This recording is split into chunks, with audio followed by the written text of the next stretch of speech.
sa lahat. Sa iyong sumasamba sa Espiritu at sa katotohanan, O Diyos. Salamat po muli, Panginoon, sa panibagong umaga at lakas na taglay namin na nagbubuhat sa iyo. Marami pong salamat, Panginoon, na normal ang aming mga function ng kasukasuan, maging heartbeat, blood pressure, Panginoon, noon ang aming internal organ in Jesus' name. Thank you, Lord. Thank you, Jesus. Ising na may kalakasan at ligtas sa buong magdamag, Panginoon, at muling nandirito upang ikaw ang aming Panginoong papurihan. Salamat po, Panginoon. At kami po ay sama-sama din muli, Panginoon, ay humihingi sa inyo ng karunungan, Panginoon, upang, Panginoon, maunawaan namin ang aming pagbubulay-bulayan mula sa inyong mga salita, Ama. Ito saan man naroroon o saan man nandoon ang mga iba naming kapatid, Panginoon. Gisingin mo, Panginoon, at Panginoon, sa mga oras na ito ang inyong gawain. Upang sila, Panginoon, ay mapagpala mo din ng inyong mga salita. Kaya naman, Ama, taong ito, Panginoon, sama-sama namin, Panginoon, itinataas ang inyong dakilang pangalan. Ikaw lamang po, Panginoon, ang siyang umilos sa gawain ito, Panginoon. In warrior ministry, Panginoon. In Jesus' name, Amen. Amen. Sige po, akin po munang babasahin ang topic natin. Sabi po dito sa chapter 6 ng Ecclesiastes, narito ang isang kawalan ng katarungan na nagaganap sa daigdig. Isang tao na binigyan ng Diyos ng malaking kayamanan at karangalan. Labis-labis siya sa lahat ng kailangan. Sa kasawiang palad, hindi niloob ng Diyos na tamasahin niya ang kasiyahang dulot ng mga bagay na ito. Bagkus ay iba ang nakinabang. Ito man ay walang kabuluhan at nagdudulot lamang ng sakit ng loob. 3. Mabuti pang di hamak ang sanggol na ipinanganak na patay kaysa isang taong nagkaanak ng 100 at nabuhay ng matagal, ngunit hindi pinarangalan ng siya ay ilibing. Wala ring mabuting matatamo ang sanggol kahit siya ipanganak, pagkat papanaw rin siya at malilimutan. Hindi nito nakita ang araw na ni natikman ang mabuhay. Ngunit mayroon naman siyang ganap na kapayapaan. Kaya mabuti pa siya nang hindi hamak kaysa isang taong nabuhay ng 2,000 taon ngunit di nakaranas ng kasiyahan. Bukod dito, iisa ang uuwian ng lahat. 7. Nagpapagal ang tao para sa kanyang tiyan, ngunit kailanmay di siya nagkaroon ng kasiyahan. Ano ang kahigtan ng matalino sa mangmang? Ano ang mapapala ng isang mahirap kahit malaman niya ang pasikot-sikot ng buhay? Wala ring kabuluhan para lamang hangin nagdaan, kaya mabuti pa ay masihan sa anumang kalagayan kaysa mangarap ng di naman makakamtan. Lahat ng nangyayari sa daigdig ay alam na noong una pa, at ang tao'y di makapananaig laban sa kapangyarihan higit sa kanya. Habang humahaba ang pagtatalo ay lalong nauuwi sa wala ang usapan at sino man ay hindi nakahihigit sa isa. Sino ang nakaalam kung ano ang mabuti sa taong nabubuhay sa maikling panahon at pagkatapos ay mawawalang tulad ng anino? Sino ang makapagsasabi kung ano ang mangyayari pag namatay na? Purihin ang Diyos sa kanyang mga salita. So ayan po, dito po sa chapter 6 ng Ecclesiastes, ito po ay nagpapakita ng kwento ng isang tao na binigyan ng Panginoon ng kayamanan. At sabi nga, Hindi lamang basta kayamanan, mga kapatid, ang ibinigay ng ating Panginoon, kung hindi isang karangalan din. At sinasabing ang mga kayamanan nito ay labis-labis sa lahat ng pangangailangan. So kung atin po itong sabi nga ay palalawakin, ibig sabihin ay yung labis-labis, ibig sabihin talagang itong taong ito na nagtataglay ng kayamanan ay talagang wala halos magiging kaparehas, walang ibang mayaman kung hindi siya na lamang. Sabihin, lahat ng aspeto ng kanyang buhay ay talagang mayroon na siya, kumpleto na, at hindi lang talagang basta kumpleto, kundi talagang sobra-sobra sa kanyang pangangailangan. Ano po, yun po yung sinasabi dito. Kaya sabi nga po doon, sa kasawiang palad, hindi niloob ng Diyos na tamasahin niya ang kasiyahang dulot ng mga bagay na ito. Bagkus ay iba ang nakinabang, diba? Parang sabihin na natin, kung tayo po ba ay may kilala na tao o kamag-anak na sabi nga ay ganito ang buhay. Amen. Kung mayroon man mga kapatid, no, at ito ay pwede nating sabi nga ikwento, no. So ako po ay mayroong kakilalang ganito, no, na sabihin na natin na hindi hindi matutumbasan nitong kayamanan nitong taong ito na ating pinag-uusapan. Pero sa literal na buhay ay ako po meron talagang kilalang ganito na mayaman po siya. Pero yung kayamanan nga po na yun ay nakita ko bilang Kristiyano ay wala ring kabuluhan ang lahat. Siya po ay talagang sabi ko nga, sabihin na natin sa magkakapatid, siya talaga ang marangyaang buhay at ang kanyang mga kapatid ay talagang ikahos sa buhay. Dumating sa punto na talagang yung pamilyang ito ng isang taong ito na sinasabi mayaman, siya lang po talaga yung may kakayahan na sabi nga ay nagkasakit ang magulang nitong tatay nitong taong ito at siya lang yung may kakayahan po talaga na tugon doon sa sa pangangailangan ng magulang, ano. So ayan, hindi ko na po iibahin sa inyo, ito po yung isa kong kapatid, pangalawa mula sa panganay.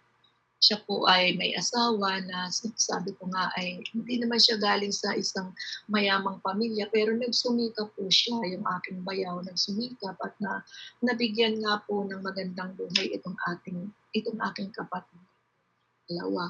So yun po, habang ako'y lumalaki o nagkakaisip talaga ay nakita ko po talagang sabi ko nga grabe yung yaman na yon sa aming magkakapatid. Nakita ko siya itong nagtatamasa at dumating nga po dun sa punto na ang aking tatay ay nagkasakit ng cancer sa lungs. So bilang kami talagang mga sabi nga, sabihin na natin na talagang walang kakayahan na matugunan yung pagpapagamot sa tatay ko ay ang ate ko po ang sumagot noon lahat-lahat. Ipinagamot niya ang tatay ko at ayun nga kami bilang wala naman kaming pinansyal na kakayahan na makasuporta, ando naman po yung aming mga pagkilos kung ano man yung kakayahan namin. Let's say yung nagbabantay, magpe-prepare ng pagkain kung sino yung nasa hospital, yung mga ganun po ba. Basta yung mga ganun bagay. Mayroon ka naman talagang financial support din, gano'n po nangyari. And dumating po dun sa punto na namatay na nga po ang aking tatay.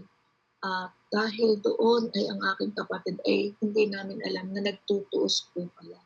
Nung namatay po ang tatay ko, hindi na po siya nakialam. Bagkus po ay, ang nangyari po doon ay nagpagawa po siya ng tarpaulin na ang nakalagay po ay, sayang sobrang sakit na sana'y nadagdagan ko pa ang buhay mo, yun po ang nakalagay, tatay. Ang sakit na parang siya ang nagmamay-ari ng buhay ng tatay ko. Nung mga panahon po na yun, ako'y nakakilala na sa Panginoon. At ang ate ko'y hindi na talaga dumalo doon sa burol na yun ng tatay ko. Dahil galit nga po siya sa amin dahil wala kaming naitulong. Parang ang tingin niya sa amin is parang mga patay gutom, talagang na po, iba na po siya. And ang tarpaulin po na yun ay pinadala lamang niya sa isang kaibigan niya na taga doon din sa amin. At ang nais mangyari ay ikabit doon sa pinaka-wall ng magkakapatid na nandoon. Pero ako po talaga yung nagsabi na, bakit ganito yung nakasulat? Na naisin niyo ba na ito ay mabasa ng karamihan? Sabi ko po, ang sagot po ng mga kapatid ko, oo nga, no, bakit ganyan ang naka-message dyan? Sabi ko, huwag na nating ikabit dahil yan, hindi lang tayo ang nakakahiya, mas higit na siya ang nakakahiya. Dahil alam naman ng mga kamag-anak at tao na siya naman talaga yung may kakayahan. Di po ba? So hindi po nangyari yun at nakarating sa ate ko na ako ang dahilan kung bakit hindi yun naidikit tarpaulin na ipinagawa niya at until now po ay matindi ang galit ng aking kapatid na ito, no? Pero ito nga po mga kapatid, ang sinasabi dito sa mensahe na ano man yung yaman na yan na ating nakakamtan at ato'y hindi naman talaga sabi nga ay naging ayos sa ating buhay at tapos ay nagdulot pa ng isang matinding pagkakasala. Dumating po sa punto na ang aking bayaw na iyon na nagsumikap na asawa ng ate ko ay nagkaroon din po ng sakit at ang naging sakit din po nito ay cancer din sa lungs na walang pinag-ibahan doon sa tatay ko. Ang pagkakaiba lang ito mga kapatid, yun pong aking bayaw ay mayroong kayamanan na kung tutuusin ay talagang nakapagpapagamot siya. No? Pero ayun ang nakakalungkot nga po mga kapatid, no? Wala kaming kaalam-alam na ganun nga po ang nangyayari, labas-pasok na pala siya sa UST, no po, ni isang anak nila, walang nakapagsabi sa amin, kundi yung aking kapatid, yung isang kuya ko ang nagpatotoo na gano'n na nga ang nangyayari doon sa bayaw namin. Dahil ito pong kuya kong ito ay isa sa pinagkakatiwalaan ng ate ko at ng bayaw kong iyon sa factory nila doon sa kanilang business. No? Ito po ay pagawaan ng mga pyesa ng, kung alam niyo po yung Lagerman yan, ng mga stove. Yan po yung factory nila dyan sa Angono Rizal. Isa po sila dyan. Sila po ang may-ari noon. So sa makatuwid, itong taong ito po ay namatay din. At matindi po dahil sa loob po ng isang araw ay nung siya po nasa critical na talagang sabi nga milyon na po talaga para lang mahabol ang buhay. Pero ganun pa man, namatay pa rin po. At ang pinakamasakit po ang kamatayan yung mga time na yun ay nung panahon ng pandemic na bawal tayong mag face to face. So ibig sabihin, siya po ay ipinasok sa morgue at talagang napakahirap po ng dinanas maging kamatayan niya or patay na nga siya, hindi siya basta mailis ng kanyang mga ng mahal sa buhay, lalong-lalo na po ang ate ko. Bago po siya nailabas ay matagal, bawal, so nandun lang siya. At nung nailabas na po siya, pinakremate na agad at saka po lamang yun pero hindi na po talaga walang ni isang nakakita sa amin kung anong naging niya naging itsura ganun po.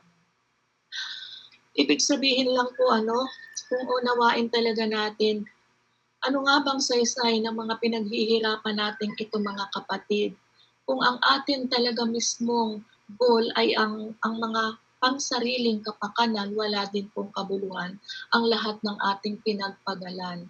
Di po ba malinaw po doon sa nakita ko sa buhay ng aking kapatid na ito. At ngayon, syempre, ang nagtatamasa ng kanyang iniwan ay yung kanyang 4 na anak na ang balita ko ay samaan din ang loob. No? Dahil kahit na sinabi na bago yun namatay ay mayroon namang last testament na iniwan, last will na sinasabing itong parteng ganito ay sa ganito, sa ganoon na anak niya, pero hindi pa rin po yun nangyari. At syempre, pumasok dun yung inggitan. So nakakalungkot po talaga mga kapatid. So, nagkaroon ako dito ng isang napakalinaw mga kapatid sa puntong ito na sabi ko, Lord, salamat. Ito pala ang sabi ko, ito yung mensahe na itinakda mo para sa akin na kaya ko pa rin ipahayag yung iyong ibig sabihin kasi may experience ako or may idea ako at ito yun. Hindi na iba sa akin yung naging halimbawa ko po sa inyo, no? So, ayun po, ituloy po natin, kaya ito nga po yun na huwag tayo talagang sabi nga, manghawak sa kung ano man mga kapatid ang mayroon tayo. Kasi hindi po talaga sa atin yan.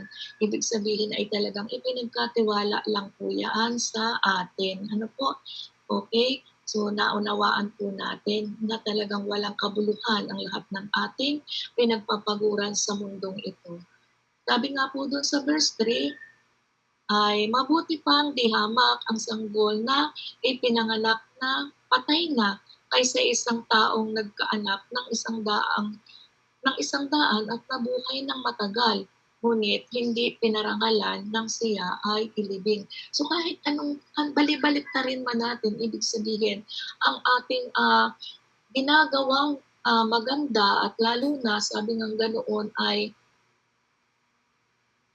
hindi natin nagagamit sa ikalulugod ng ating Panginoon ay talagang mauuwi lang din talaga po sa wala. Lahat po talaga wala ditong sinasabi na itinitira sa Panginoon. Wala po lahat po talaga ng pinaghirapan natin.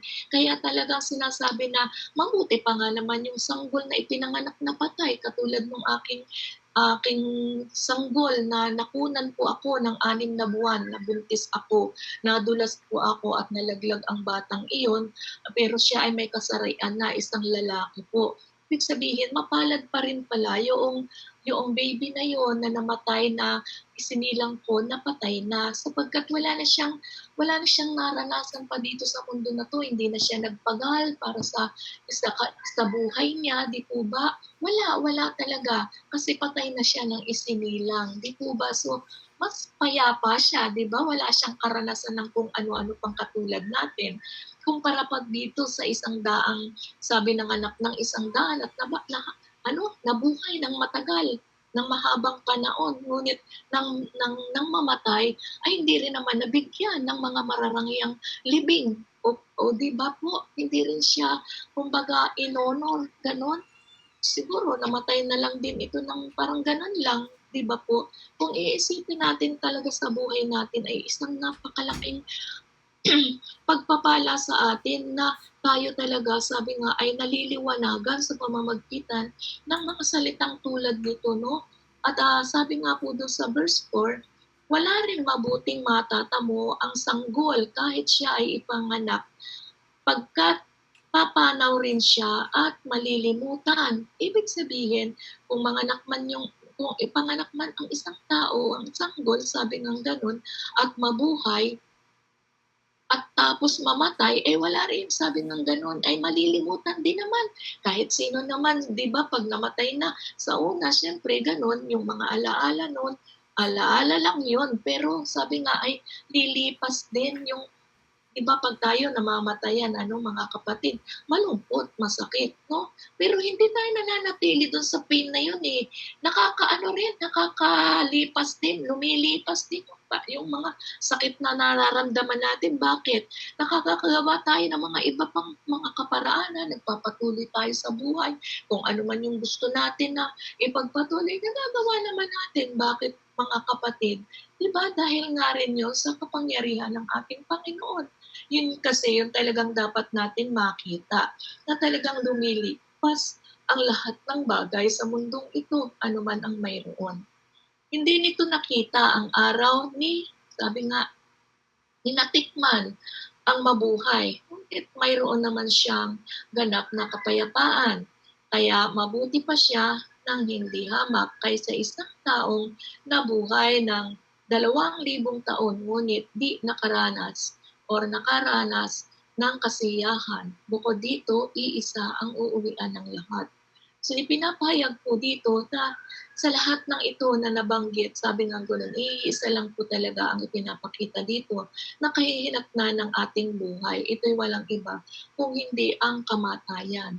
Sabi nga, anumang pagpapagal, mabuti ka man o masama sa mundong ito na habang nabubuhay, iisa lang din ang ating kahihinatnan. Ano bang pagkakaiba pa natin doon? Mamamatay din naman pala tayong lahat. No? Diba po nakakapaisip, pero bakit sabi ko nga bakit pa nga tayo mag-aaral ng salita ng Diyos kung ganun din lang naman po pala, ang mangyayari, mamamatay at mamamatay din naman po tayo, no? So sabi ko, sige nga, pag-aralan ko pa rin nga ito. Kahit parang sabi ko nga, ay wala na naman palang kabuluhan ang lahat ng ginagawa kong ito. Minsan nga, sabi ko nga hindi na nga ako nakakapagbulay-bulay ng salita mo, Panginoon. Pero nagagawa kong gumawa ng kung ano man ang ibig ko. Let's say, maglinis, maglaba, lahat ng ano ba, yung alam ko na obligasyon ko, kahit di ko obligasyon, nagagawa ko pa nga. Diba? Pero bakit ganun? Patuloy pa rin ginagawa. Pero bakit ang salita ng Diyos bibitawan ko at hindi ko pa babasahin at uunawain? Parang may mali talaga. Yun po yung nagtatalo sa aking pag-iisip, no? So sige, basa ko po sa sarili ko, no? So sabi po doon sa verse 7, nagpapagal ang tao para sa kanyang tiyan, ngunit kailanmay di siya nagkaroon ng kasiyahan. Amen? So ito isang malinaw, no? Kapag tayo po ay kumakain, no, nandiyan na lahat, halos yung ginusto nating ihanda, syempre kakainin natin yon kasi iyon yung mga inihanda natin na pagkain. So syempre sarap na sarap tayo. After nang mabusog tayo, aminin natin, may hinahanap at hinahanap pa rin tayo na kakainin. Kumbaga busog pa tayo, parang naghahanap na agad yung ating panglasa or yung ating tiyan ng parang mangangata pa bukod pa dun sa kung mayroon man tayong kinaing dessert, kumbaga sa pagkalipas ng ilang minuto, ganon, ay naghahanap pa rin tayo ng pwede pa rin nating kainin. Di ba po ganon ang tao Walang kasiyahan talaga. So, sa buhay, ibig sabihin, tayo rin, gawa ng kung ano man ang gusto natin. Dahil tayo nandito sa mundong ito, wala tayong kasiyahan. Amen? Instant nga yun na lang ang ibinibigay ng Panginoon sa atin at hanggang dun lang muna yung ibinibigay ng Panginoon sa atin. Talagang mangungutang pa tayo talaga, pumapasok talaga no? Pumapasok talaga yung utang no? Sa atin, no? Na sabi ko nga, oo nga talaga, no? Kasi bakit? Wala nga talaga kasi tayong kasiyahan. Ibig sabihin, kahit tayo mga kapatid, katulad ko rin talaga na nasa Panginoon na nga ako, sabi ko nga bakit kailangan ko pang gawin ang mangutang? Nasa Panginoon na ako alam ko na ito na sabi nga ng Panginoon, darating ang time na hindi ka na mangutang, bagkus ikaw pa ang magpapautang. Pero sabi ko, bakit nasa ko pa din ito? Ano ba talaga yung ang dahilan? Alam niyo mga kapatid, ito yung masakit din. Isa sa mga nangyayari nga sa mundong ito. Nangungutang ako hindi po para sa sarili kong kapangkanan, sa totoo mga kapatid. Bakit? Mali pa rin ako doon. Bakit? Hinahayaan ko kasi na ang mga kasama ko ay walang pagkilos doon sa punto na may mga pangangailangan na dapat sila din ay sabi nga kumilos doon sa portion ng aming pangangailangan. Hindi yung parang nagsasabi ka na ganito ang kailangan ng ganito. Parang nagsalita ka lang sa hangin, walang ngayon. Ikaw na talagang siyang gagamit noon para sa kapakanan ninyong lahat, wala kang gagamitin, di ba? Wala kang gagamitin Ikaw na rin ang gagawa ng paraan. So, ganun po ang nangyayari. Kaya sabi ko nga po sa inyo, kahit na ako isang Kristiyano pa rin, nakakagawa pa rin po ako ng ganitong bagay para mapunan yung pangangailangan. At the end of the day, sabi ko nga, sa akin pa rin po ang bagsak ng sisi, sa akin pa rin po ang pagkakamali at ako po ay walang magawa kung hindi lunukin, tanggapin ang mga naririnig ko kasi ginawa ko nga ay mali nga Diba? Ayaw na nga ng Panginoon yun. So, sabi ko, alin po ba dito, Panginoon, sa parting ito ang dapat kong baguhin o alisin? Sabi ko, alam niyo po ba kung anong revelation sa akin? Doon yung puso mo. Huwag laging parang pusong mamunta. Tigasan mo din. Yun po talaga ang linaw ng sinasabi sa akin ng salita ng Diyos, no? Yun po yung pangungusap niya sa akin. Huwag laging pusong mamon ang isang Kristiyano. Maging pusong bato din. Di ba? Sabi nga, may kantang ganun Kung natatandaan niyo po yun. So, kaya mga kapatid, ang laki ng bahagi ng mensaheng ito na itinuturo ng ating Panginoon. Kasi ito pong chapter 6 na nga na ito ay isang kwento. Kaya po ako'y nagkukwento sa inyo. Po? At ito po yung mga bahaging ito ay at least ay akin naman po talagang nararanasan at akin pong talagang naobserbahan sa buhay. No? At sabi nga po doon, ano ang kahigtan ng matalino sa mangmang? Ano ang mapapala ng isang mahirap kahit malaman niya ang pasikot-sikot ng buhay? Amen? Wala po talaga. Kahit na anong kaparaanan, sabi nga natin, parang perfect na itong taong ito sa kanyang mga ginagawa. O, biro mo, makakamtan niya lahat kasi matalino siya no? Marami siyang mga, sabi nga ng ating pastore, mekos-mekos. Sabi nga ni Pastora Amin, narinig ko sa kanya yun na yung mga mekos-mekos lang na ganyan di ba na nagsasucess naman yung mga pagluluto na gano'n. Masarap daw, sabi niya. Oo nga naman, di ba? Ganun din tayo mga kapatid, di ba? Na kahit na, tayo ay nakakagawa ng mga, sabi nga nakakamta natin, ay wala naman tayong tigil ng kagagawa. Lalo na nga tayong gumagawa pa ng ng mga iba't ibang mga bagay para na pamamaraan dahil nga nagsasucess tayo sa ating mga ginagawa. Nakita natin yung tugon. Ayun. So, ganun po ang buhay natin sa kasalukuyan sa daigdig na ito, sa mundong ito. No, pero ganun din naman yung mangmang, di po ba? Wala siyang magagawa, pero tuloy pa rin yung buhay niya. Di ba? Parang kung ano lang din yung kanyang mga nakikita o kung ano man yung gusto niyang gawin, sige lang, gawa lang siya rin ng gawa. Pero yung matalino, may mga magagandang kaparaanan, sige lang din. So anong pagkakaiba nga nitong dalawang ito? Ng marunong at ng mangmang, di ba? Wala rin naman parehas lang din talaga mga kapatid. Kaya wala rin, umuuwi din talaga lagi sa walang kabuluhan ang lahat ng ito at talagang nakikita natin mauuwi rin sa kamatayan. Amen? Yun po yung ipinapakita dito gawa versus kamatayan. Parang ito po yung nakikita natin na dito na mensahe.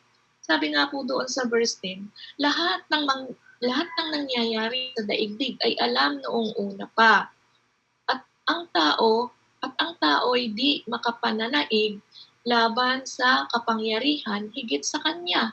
Amen? So, kahit na anong karunungan, katalinuhan, anumang kapangyarihan natin, walang makakahigit sa karunungan at kapangyarihan ng ating Panginoon. Yun po yung ipinapahayag dito sa atin sa verse 10. Ano man ang gawin natin, sabi nga ang Diyos din naman, nauna naman ang binanggit ng Panginoon na nagbigay ang Panginoon ng kayamanan sa isang tao, di po ba? At hindi nga lang basta kayamanan, labis-labis na kayamanan at talagang siya ay binigyan pa ng kapangyarihan, di po ba? Pero anong nangyari? Wala rin naman. Ibig sabihin dito sa verse 10 ay pinahayag niya na wala rin naman yun, hindi rin niya mapapantayan yung kapangyarihan na yun na taglay ng ating Panginoon sapagkat siya lang din naman ang nagbigay ng kapangyarihan at kayamanan doon sa taong iyon. Inihalimbawa yun ng ating Panginoon at dito sa verse 10 ay parang ipinaparating niya sa atin na hindi niyo pwedeng pantayan yung aking kapangyarihan sapagkat totoo naman na talagang walang iba na nakapagsasabi sa atin. Sino bang nagsabing, ay, nilikha ko to. Ay, wala naman, di po ba? Wala tayong masasabi. Kaya nga po, sabi nga dito sa verse 11 ay ang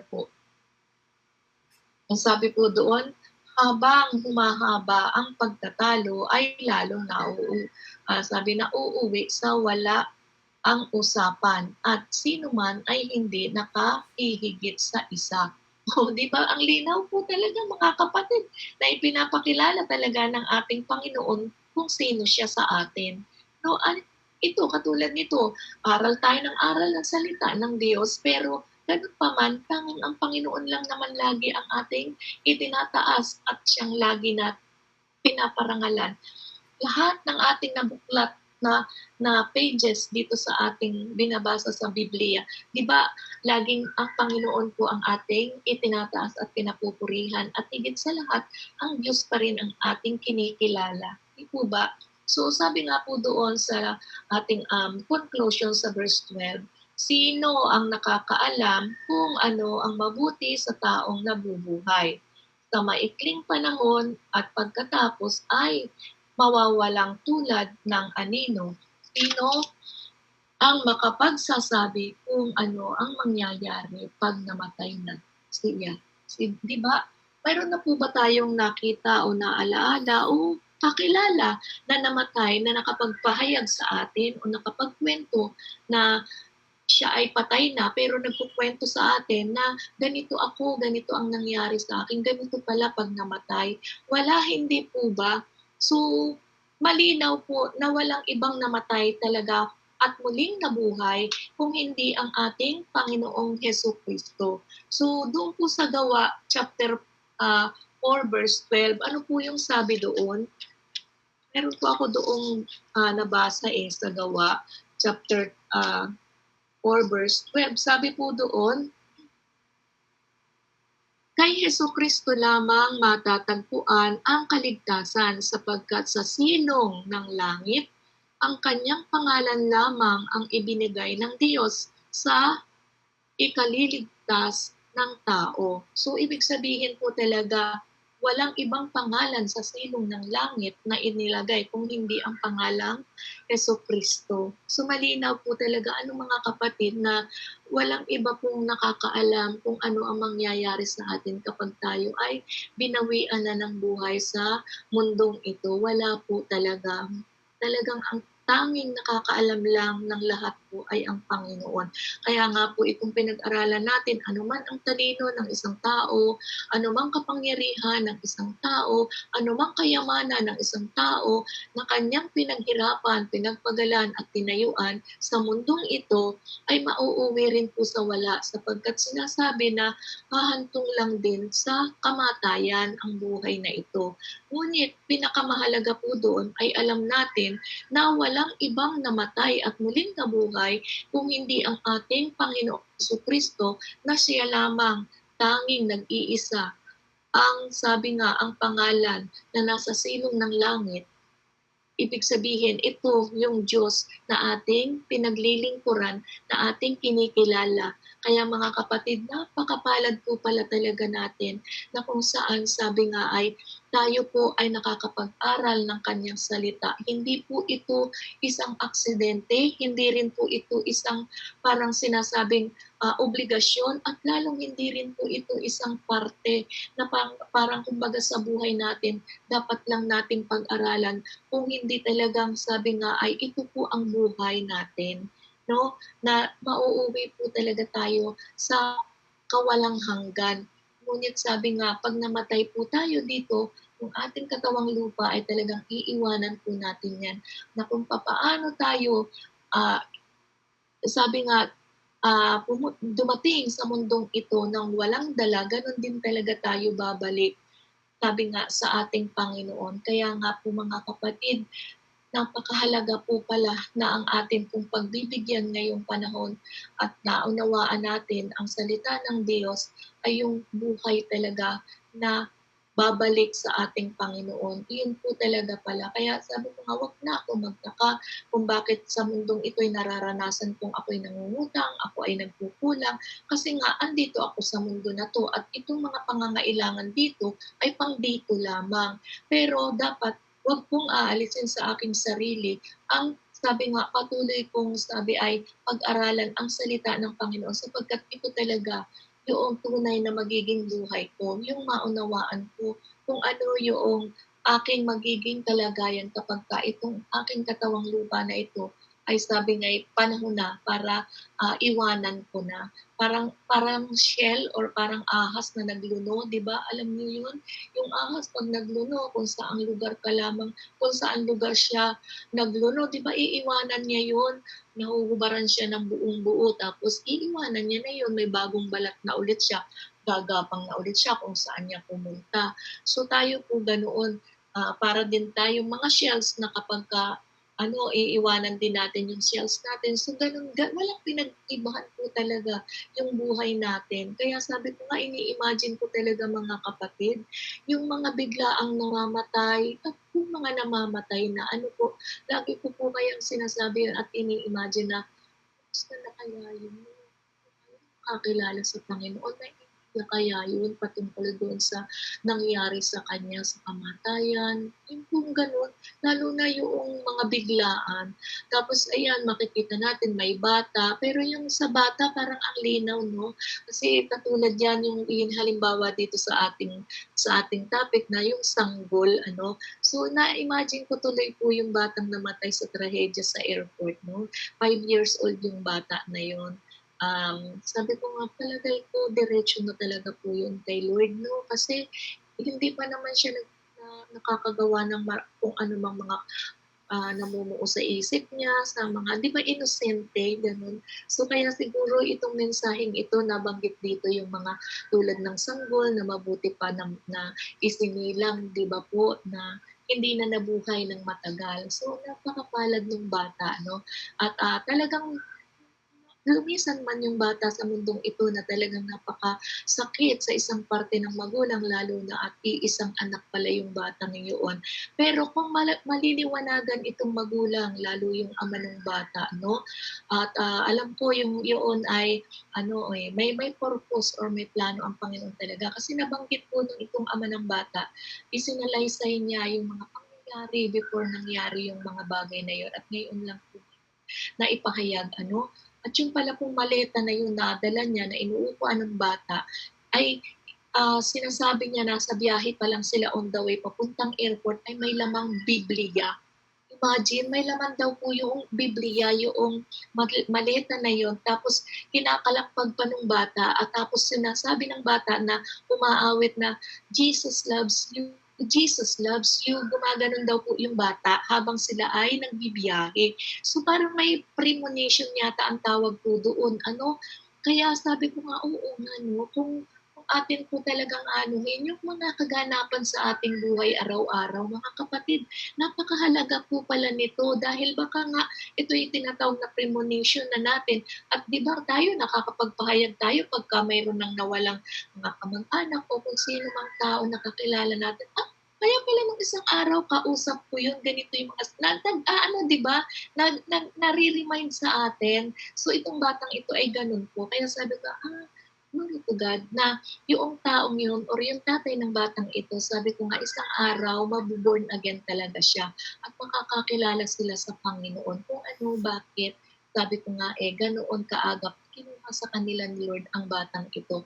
At ito yung magiging pamaraan ng Panginoon para lumapit sa Panginoon itong mag-asawang ito.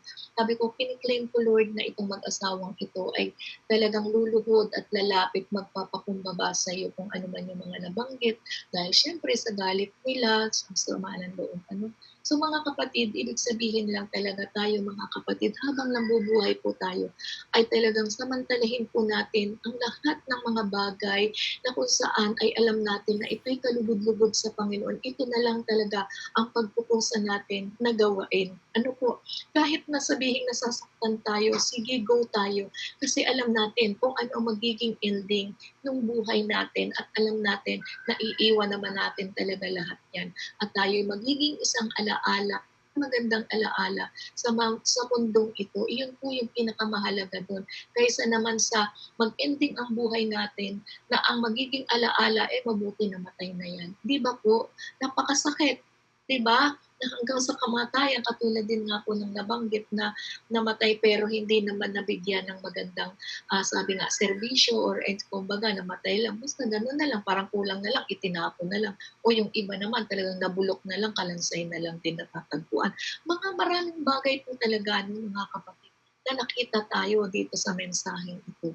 Kaya maraming salamat sa ating Panginoon mga kapatid na ang mensaheng ito ay talagang nagpakita sa atin para gumising tayo yung espiritu natin na mas lalo pa nating unawain ang salita ng ating Panginoon habang tayo, sabi nga, binibigyan ng pagkakataon. Amen?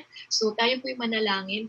Maraming salamat po, Ama, sa mga pagkakataon na ipinagkakaloob mo sa amin upang maunawaan namin ang bawat salita mo na nahahayag sa amin, O God. Tunay nga, Panginoon, na wala po kaming tanging magagawa kung hindi, O Diyos, ang sumunod sa inyong kalooban. At kung minsan, Panginoon, kami ay nagkakamali, Lord, ang dalangin namin ay patuloy mo kaming ituwid Lalo mo kaming turuan, Panginoon, at hayaan mo na laging nandoon kami sa espiritu ng pagpapakumbaba sapagkat ikaw ito. Wala kaming ibang dapat kilalanin sa buhay kung hindi, O Diyos, ang inyo pong kalooban. Amen and amen. Praise God. Marami pong salamat. Amen po. Amen. Glory to God po.